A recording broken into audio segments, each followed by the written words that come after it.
میں اسدالدین اویسی صاحب کو جہاں تک جانتا ہوں 100% ان سے ڈس ایگری کرتا ہوں، ان کے پولیٹکس سے، پولیٹیکل اپروچ سے بھی ڈس ایگری کرتا ہوں۔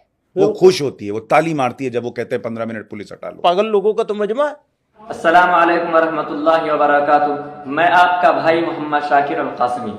دوستو، میں آپ کو بتا دوں، جب سے مولانا محمود مدنی کی طرف سے یہ بیان جاری ہوا کہ وہ اسدالدین اویسی کے خلاف ہے اور اسدالدین اویسی سے ڈس ایگری کرتے ہیں اور ان کی پولیٹیکل اپروچ سے ڈس ایگری کرتے ہیں، تب سے یہ مسئلہ بہت طول پر آ چکا ہے اور اس پر بہت ساری بحثیں ہو رہی ہے۔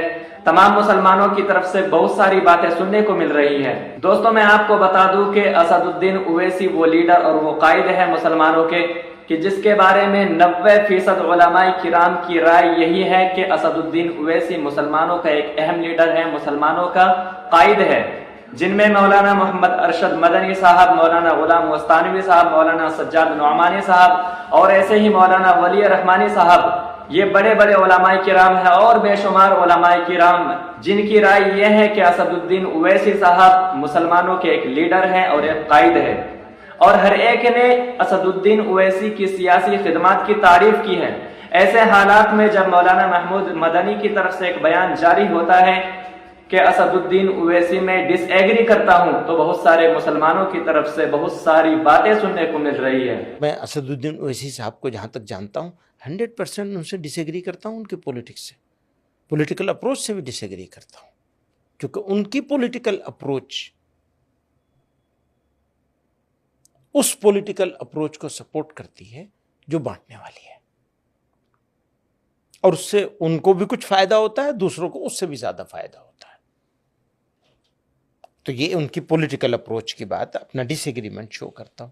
لیکن سر، انہی کے پیچھے اتنی مسلمانوں کی بھیڑ بھی تو کھڑی ہوتی ہے، وہ خوش ہوتی ہے، وہ تالی مارتی ہے جب وہ کہتے ہیں 15 منٹ پولیس ہٹا لو۔ ایسا ہے، اسی طرح کی بہت ساری بات بہت سارے لوگ ادھر بھی بولتے ہیں، وہاں بھی جمع ہو جاتی ہے بھیڑ۔ تو پاگل لوگوں کا تو مجمع ہے، پبلک میں پاگل لوگ تو ہو ہی جاتے ہیں۔ دوستو، جب سے مولانا محمود مدنی کی طرف سے بیان جاری ہوا، اس کے بعد جمعیت علماء میمن بھنیڑا تحصیل نجیب آباد ضلع بجنور سے ایک لیٹر پیڈ جاری ہوتا ہے جس میں 3 چیزوں کا تذکرہ ہے، اور ان تینوں چیزوں پر بات کرنے کے بعد انہوں نے اپنے عہدے نظامت سے استعفیٰ دی۔ تو کیا لکھا گیا ہے لیٹر پیڈ میں؟ سب سے پہلے میں انہی لیٹر پیڈ کو پڑھ کے سنا دیتا ہوں۔ محترم و مکرمی جناب حضرت مولانا محمود مدنی صاحب دامت برکاتہم العالیہ، السلام علیکم ورحمۃ اللہ وبرکاتہ۔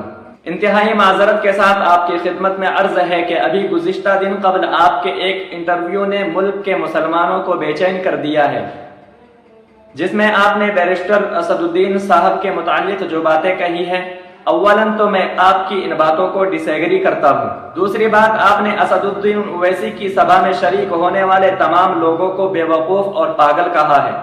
آپ کی زبان سے یہ باتیں اچھی نہیں لگی، حالانکہ آپ بخوبی جانتے ہیں کہ تلنگانہ سے باہر صوبہ مہاراشٹرا میں ان کی پارٹی سے ایک معتبر عالم دین اور دارالعلوم دیوبند کے رکن شورا حضرت مولانا محمد اسماعیل صاحب دامت برکاتہم العالیہ موجودہ ودھائک ہیں، وہ بھی ان کی سبھا میں شریک ہوتے ہیں، تو کیا وہ بھی نعوذ باللہ پاگل اور بے وقوف ہیں؟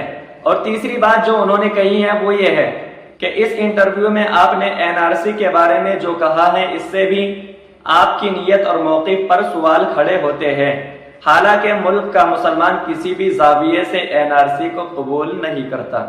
آپ کے اس انٹرویو سے ملک کے لاکھوں کروڑوں مسلمانوں کا دل ٹوٹا ہے، اسی لیے میں جمعیت العلماء شناخت میمن بھنیڑا کے عہدے نظامت سے برطرف ہونے کا اعلان کرتا ہوں، اور حضرت مولانا محمود مدنی صاحب کی اس پالیسی سے اختلاف رکھتا ہوں۔ جمعیت العلماء ہند کا کام ملک کے مسلمانوں کو متحد کرنے کا ہے، نہ کہ منتشر کرنے کا۔ گستاخی کی معذرت چاہتا ہوں۔ محمد اسجد رحمانی القاسمی، خطیب، امام و خطیب جامع مسجد بجنور سے، تو ان کی طرف سے یہ لیٹر پیڈ جاری کیا گیا ہے جس میں صاف طور پر یہ کہا گیا ہے کہ میں مولانا محمود مدنی کی ان تمام باتوں سے ڈس ایگری کرتا ہوں اور ان کی باتوں سے میں متفق نہیں ہوں۔